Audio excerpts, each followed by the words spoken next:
Hey, welcome to another edition of Reestablishment. I'm your host of this podcast, Bodie D'Andrea, and we are so happy to have you with us today. Got something really interesting and exciting. I want you to pay attention because I think what Bobby does, his name is Bobby Williams, what he does not only is incredible in his situation, but it should and needs to be replicated all across the United States. And so listen to this. I want you to get ideas. I want this to be a wellspring of ideas for other folks that they could replicate what you do. Yes, sir. And take this. That's what Reestablishment is. Bobby Williams, welcome to Reestablishment. Good to have you today. Thank you. I'm glad to be here. So as a quick introduction, you're a Florida boy, born in Central Florida, and still live in the same area. Yes, sir. Grew up normal kid doing your normal things. Heathen. As a heathen and didn't believe in God, nothing like that. You found the Lord but it didn't really change your life for a few years, correct? Yeah, no. It was about 4 or 5 years before your heart really took. But then when that happened, your eyes got opened to the people around you that were like what you used to be. And so what you did is you started a ministry, actually a couple ministries. And so what he does is he goes in, and it's called the Freedom Tour, and what he does is he feeds people that are less fortunate. And when I say less fortunate, I mean have nothing many times. Sometimes, yeah. And so I want you to get this phrase because it stuck out to me, and it's called a food desert.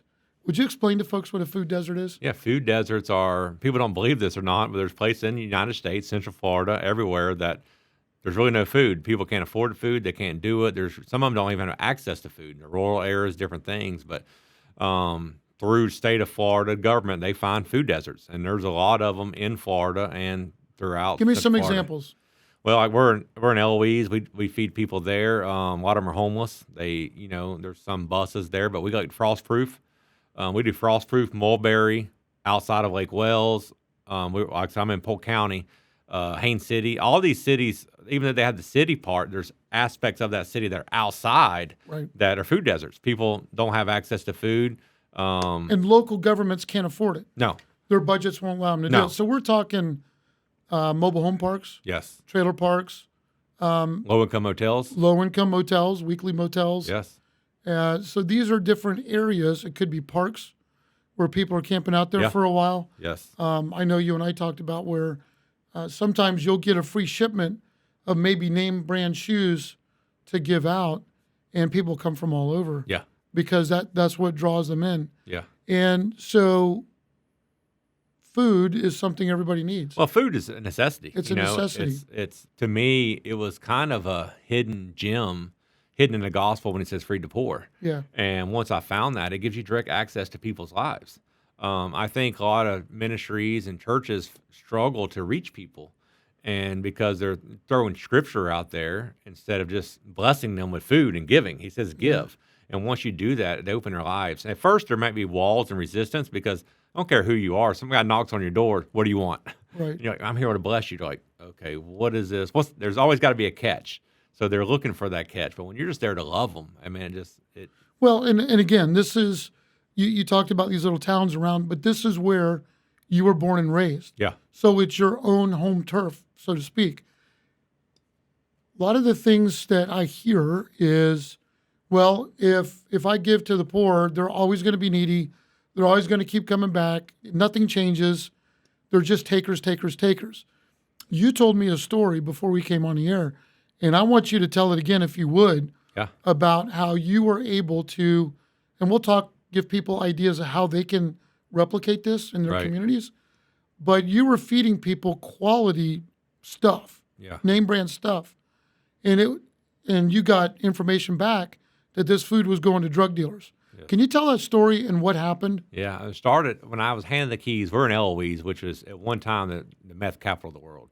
And when I was handed the keys to the ministry in the church, they literally pointed to a house across the street and said, that's the problem.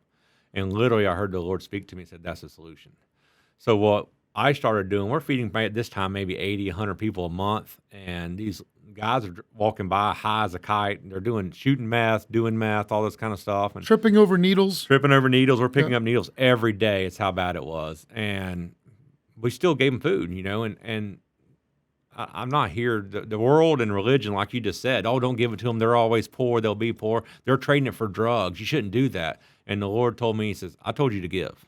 I didn't tell you who to give to, what to give to. He said, I just told you to give. So the hidden agenda behind that was I was giving it to these druggies, however you want to call it, and they were taking it to the local dope man. And the dope man was seeing Kellogg's products, steaks, chicken, beef, stuff that costs money. Like, where are you stealing this from? And they're like, I'm not stealing it. We're getting it from the church. He says, you better not be stealing it from the church. And even though the guy wasn't saved, he come down to me a couple of weeks later, months later. He says, man, I want to make sure. I feel bad that they're stealing from the church. I know what you're doing, and I don't think they should be stealing from the church. He says, are they stealing from you? I said, no, I'm giving it to them. He said, what do you mean? I said, I want to love them. I bless them, man. I see future for these people, and I want to change their lives and be open to them and that kind of stuff. And literally from that, the dope man within the 6 months was in my church, gave his life to Jesus. Then he started bringing, when they come to him dope, he started bringing them to church. So it was a city transformation, So when he got delivered from selling dope and that whole lifestyle, then he would bring the other people that knew him from that, Yeah, and brought them in and got them cleaned up. yeah, because he was And still so now the needles disappear. People are not dying on the streets, and it's all because of no hidden agenda. Number one, Yep. and number two, we're just loving people. Yeah. And that's really what reestablishment is all about.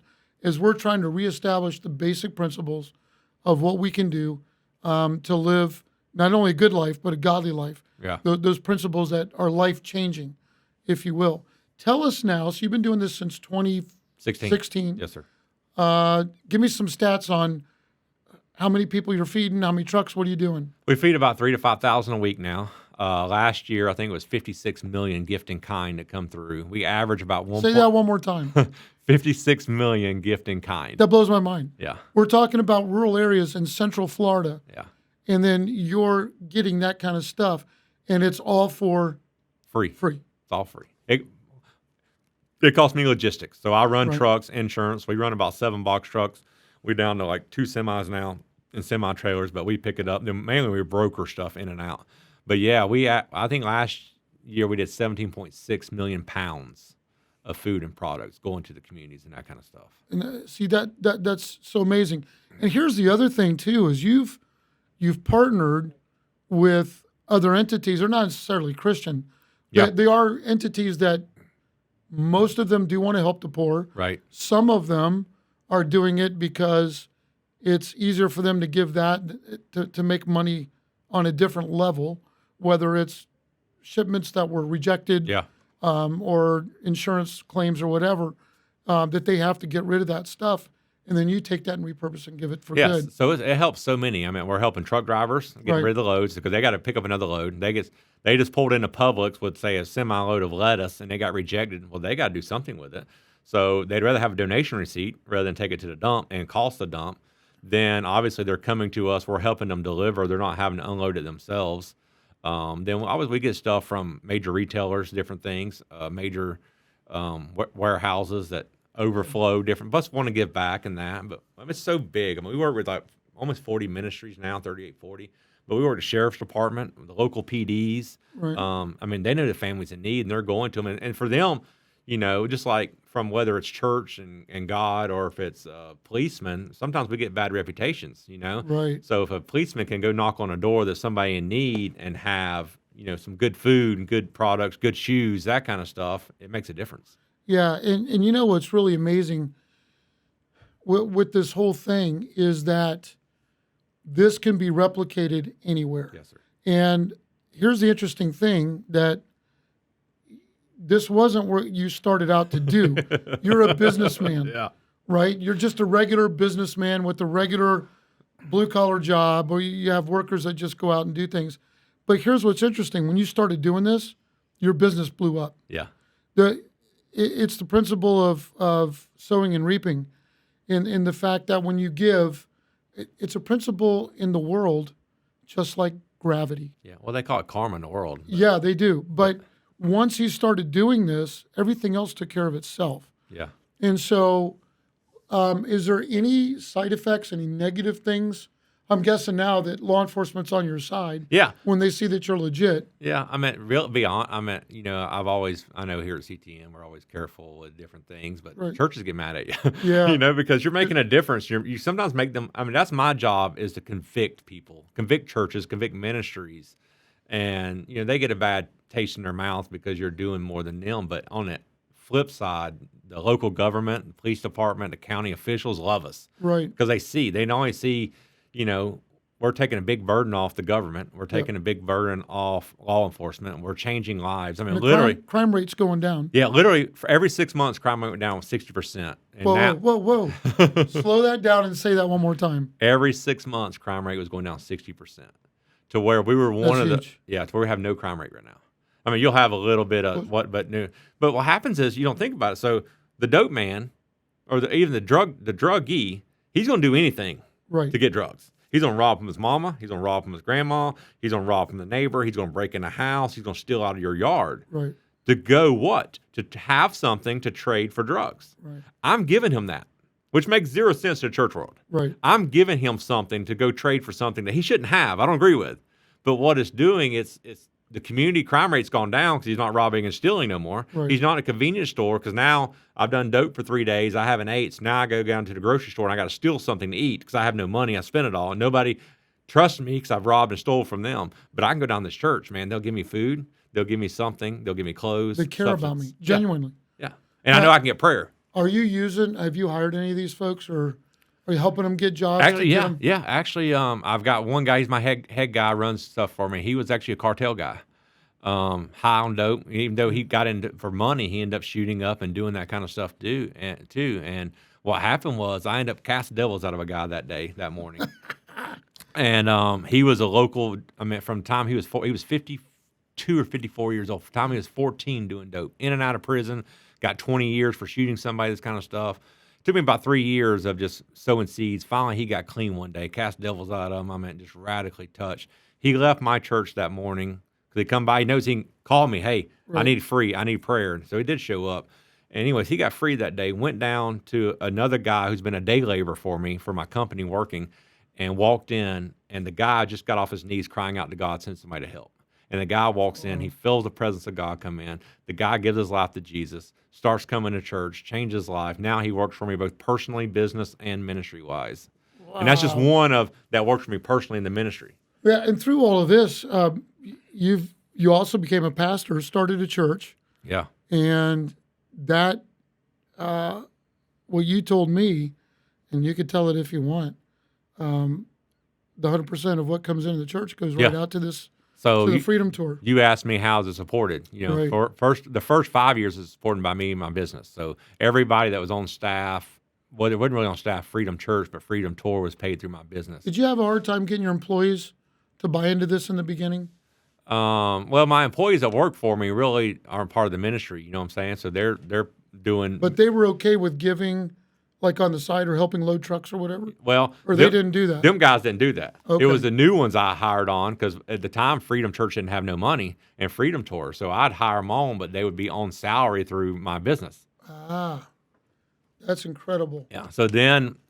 So what would happen, I would hire them through that. Then a lot of them were prostitutes and different things off the street, and girls and women, and they're doing children's ministry now. I mean, they're teaching and preaching kids. But so where do you see this going in the future? I think how is this going to play out? I like being here with you because that's what we need is duplication. Yeah. This has got to be duplicated in the United States, in cities and counties. And I say this a lot. There's a church on every street corner. Right. If you go, I don't care if you go to Miami. I've been to Miami. You go to New York. You go to Louisiana. You go to the worst of worst places. There's a church on every street corner. If everyone would rise up in the power of the gospel, yep. Start casting out devils, healing the sick, raising the dead, all this stuff, and then walk in the blessings that God give. Because most of them come to you, how can you help me? Right. And to me, the question ain't how can you help me? The question should be how can I help you? How can I get involved? That's how I got it. I started sowing into other ministries I seen doing what I want to do. Then from that, the blessings of God come back and poured back to me. But no, if we could duplicate this in every, it's obviously the gospel's answer to America, right. But it's a hidden in that of just loving the poor, feeding the poor. Most Christians, most people shy away from darkness. They do. And that's where I want to go. I Right. love it because I see the results. I'm watching these people go from busted, disgusted, shooting meth, losing their kids. DCF said you'll never get your kids back, to where watching God work, where they get their lives changed. They get their kids back. They get married. They get jobs.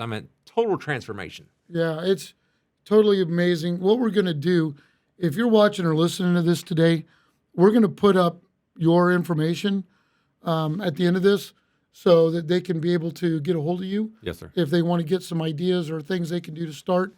Give me a phone number or a website, or Yeah. what would be a good place for them to start? 863-247-3256. Say that again.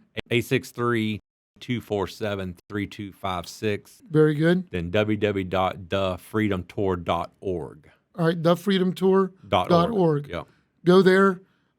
Take a look at what he's doing. If you're skeptical, that's okay. It's okay to be skeptical. The proof is in the pudding. If you want to take a look and you're down in Central Florida, go visit Orlando, and you want to pop over to where he is and see what they're doing, he'll be glad to show you that what we're doing is we're not just saying one thing in the pulpit. We're actually putting legs to it and watching lives being changed.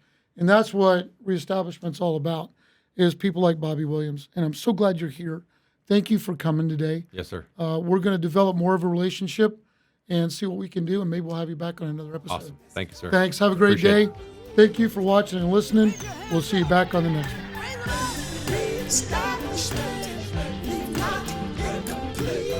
Let's talk about it from A to Z. It's been second nature. So I go to Bible college, and I feel like I want to be doing ministry as an evangelist. Igata.Solutions is your everything internet company. From website design to hosting, email service, security, and e-commerce. Igata.Solutions does it all.